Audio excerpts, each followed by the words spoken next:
kan video te min lo thir saka min lo subscribe tu te chunga lom thu kan soya min lo la subscribe lo te tan khongai takin he video en lai ngei hian min lo subscribe ula notification kha in me nun tel phei chuan video da tharapiang en masaber ini theizi do nani anakin arel kong lu na tur kha kan thevek thonga helawa tlan thang chuan ti chuan hei an na then lam an thleng do tiang vel khan hun kan mong do nani han ruam khop mai vang chu khuwa thapoka ma se ange thiang kok lo ni zo bo ro ki he wang hian Tlemin ang lo daw may teni ako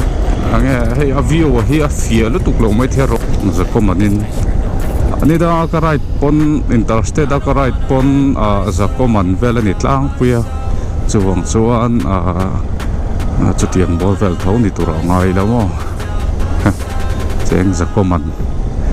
velin ka tlang puya wa in total in sang ka za ni vel ka sen tlang puya mo interested da ka pon Eileen vel ka paisa vek maya tiang chuan hun kan mang train ani ti chuan hei helai han Petlanders te thilan ei nin chol hloma chuan helai han helai nong be han ta ve ma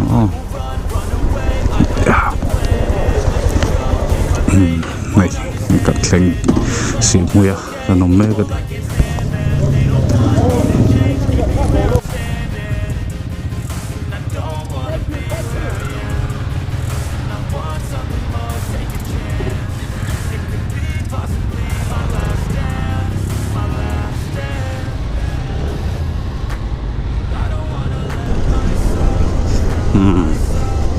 Petlanders te an tlan sak vak lo wa he ti hian an wom to vel ani sak te wa tlan po hi an wom chung lo mo right up chuan right kan ni nang hian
Headphone cái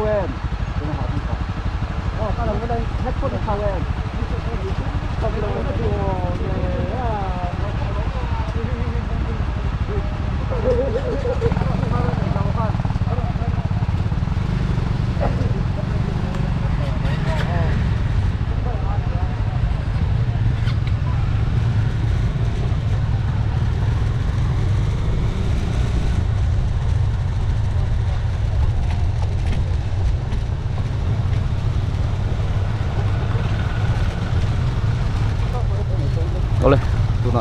hian hei chapchar kut ni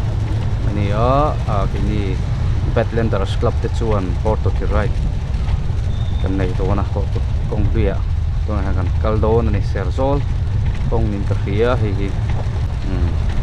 te chuan hei kong hi alo thavak to lo wa helai tang kai chuan chuwang chuan kanin so thavok pop ton ni te pon na langa atlat ma sani te po cha ko ve khop mai maro chu plan thei lo pol kania mo chuwang chuan mi zong zong nuwa mong changin dan ka ka shat fina tuna hian hei serzol lampanin kan tlan me ka Badlanders te glove pa bun lawa tlem chan kon fi a bo de ulak utlong chon maro chu a thil ti vel hi boi thlau de ulak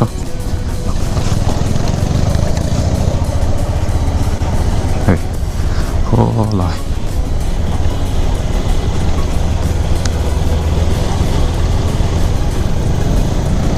ka bor bertani hi a win chu bor thang kan ni boka mo bor thang kan ni boka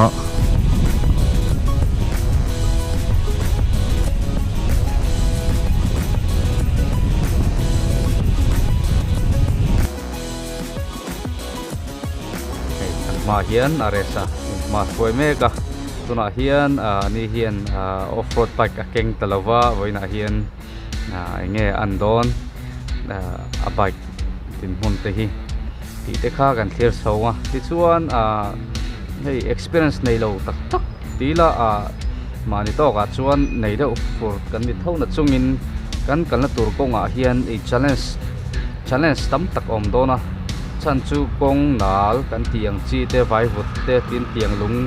pha bor da chungwa tlan te sang kha hemi kong pakhada khan om dona chuwang chun experience nei kha har don lu tuwa chuwang chuan helai an kal kong toite hian i nge engine na tur tam tak chou na tur nge i tam tak khom ve a chu tiang ani wang chuan kan bike te po ai nang lo thua maya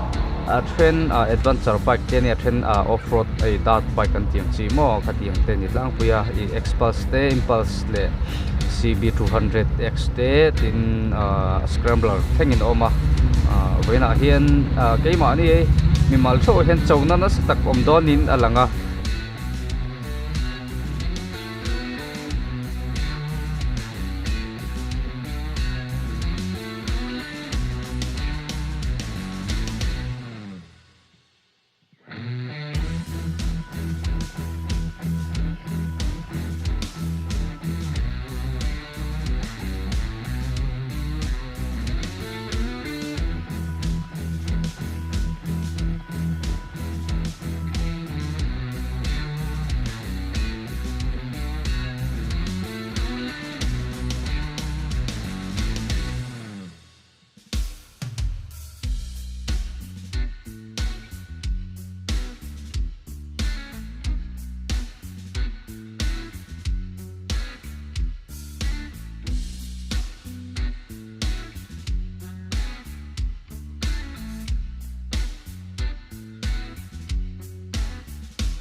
Badlanders te an lo ma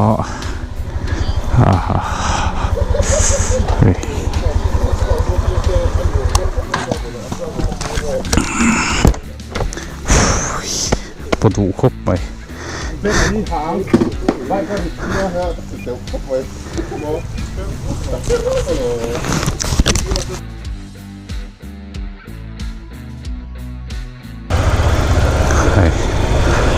an kal le to do na ka number plate hi tlak atuma chuan kan drone bet ngota at hello pop mai CB200 hi leitum mek te tan chuan lei chi ti lo te han soi pat tiang adventure tur chuan mo adventure tlak lo hei chu Urban Explore tak ani Urban Explore tak bucket lak lo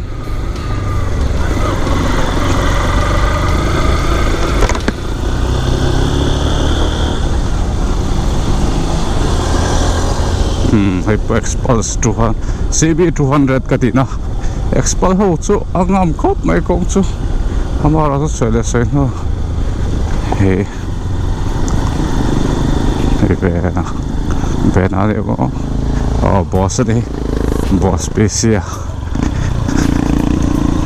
ham mai ni heron thleng ve deuh chawa whole school nei tu pa ni wa kan ma tan me khi kan no Himalayan melo umbuka kong thachin achuan an duom vem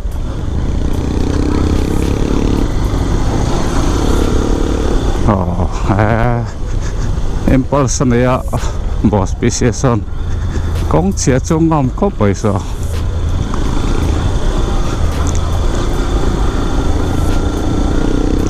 okay ma poi duai chun la enda wati thep deuh lek ngai duai na ru ve ve pase ti roi chun thep chuna zia kan hol thep deuh rawa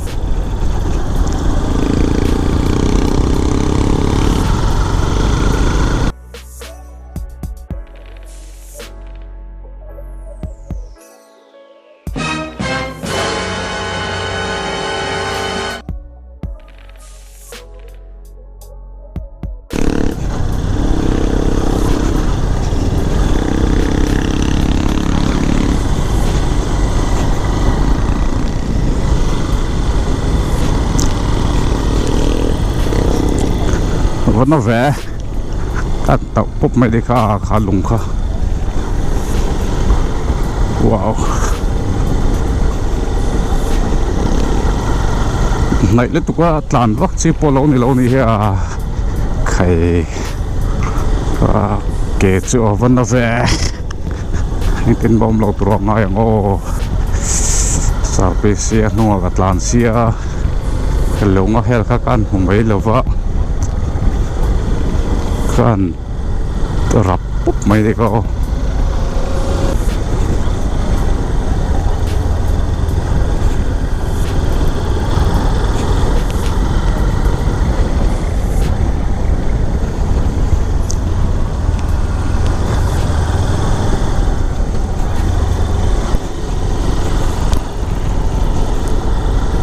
hela hian Bedlanders te han oma he man chuaye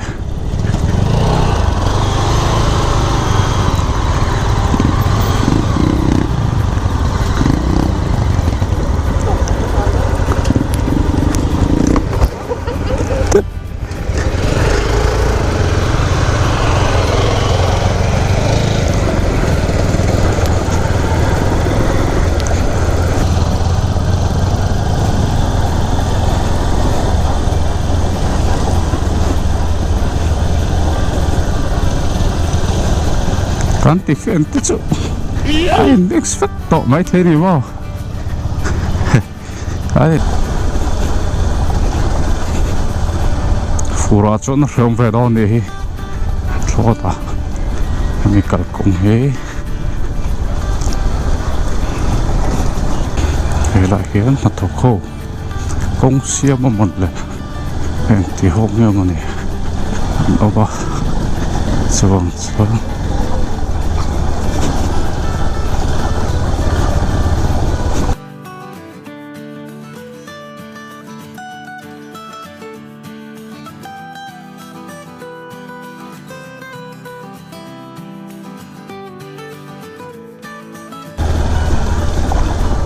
thằng đó nói đi hay hốt tổ kỳ hệ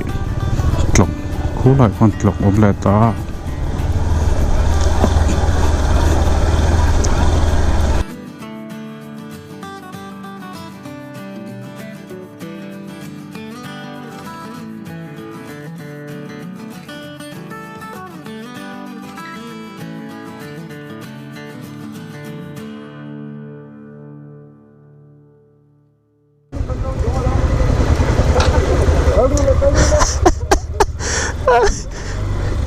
Atlan thấy đâu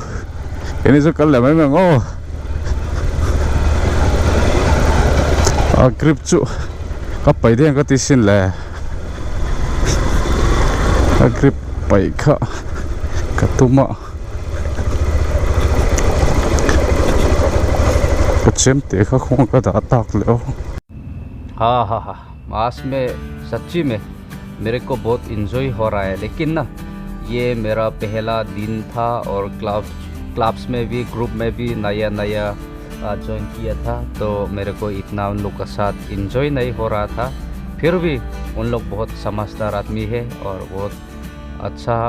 सा दोस्त है उन लोग का साथ मिल के बहुत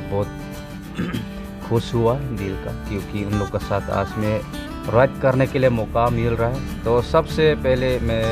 भगवान को थैंक यू कहना चाहता हूँ क्योंकि भगवान ने सब को ऐसा मतलब हेल्थी दिया है मतलब ना हेल्थी नहीं होने से मतलब आपका शरीर में दर्द होने से और बुखार होने से घर का बाहर भी नहीं जा सकते। तो आज में यहाँ में आने के लिए और यह क्लब्स का साथ ग्रुप का साथ राइड करने के लिए भी मिल रहा है तो मेरे को बहुत खुश हुआ है।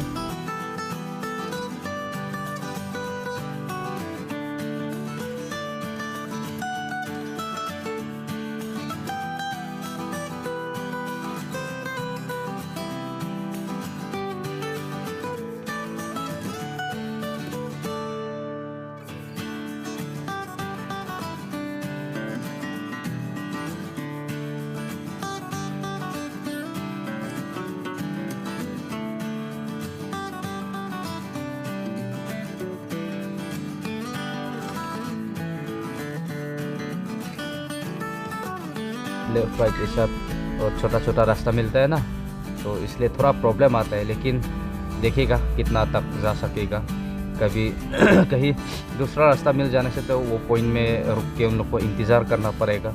और देखो लेफ्ट में कितना अच्छा हिल मतलब जंगल फॉरेस्ट ना देखने मिल रहा है सॉरी। तो हम अभी आधा रास्ता जा चुका है और ये मैं अब सबको बोलना चाहता हूँ मेरे को इतना अच्छा से हिंदी बोलने के लिए नहीं आता है जो सिंपल सा है मतलब मॉडिफाई करके बोल रहा है। कभी मिस्टेक भी हो सकते हैं और कभी करेक्ट भी हो सकते हैं तो इसके लिए मैं आप सबको माफ़ी चाहता हूँ। और ये मेरा नया बाइक था CB200X ये मैंने बुकिंग करके परचेस किया था परचेस होगा खरीदा था। और ये मेरे को पहले तो आप देखा होगा मेरा पुराना वीडियो में पुराना बाइक था थंडरबर्ड 350H था तो बहुत वेट हो रहा है मतलब बहुत भारी है मेरे लिए।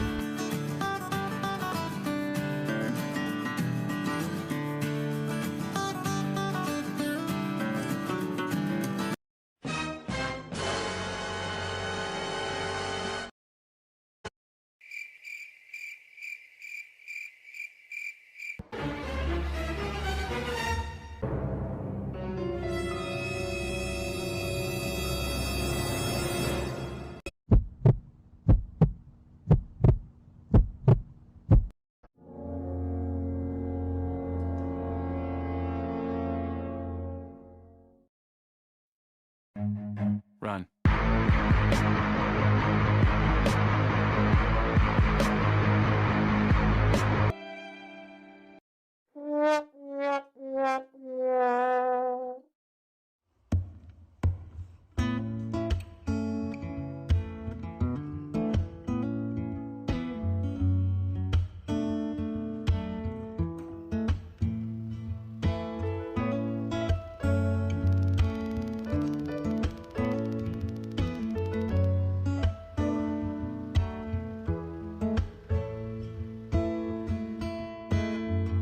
Hirang ulal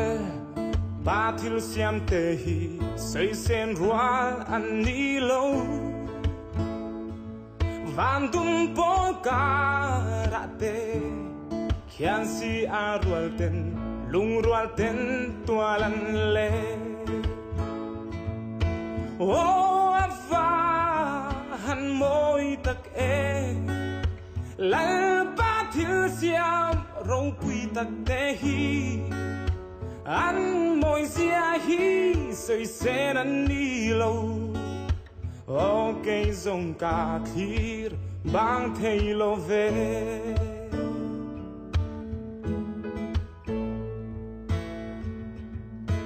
Partin le tin tin Tepo an vule Siam tu ti moi tur i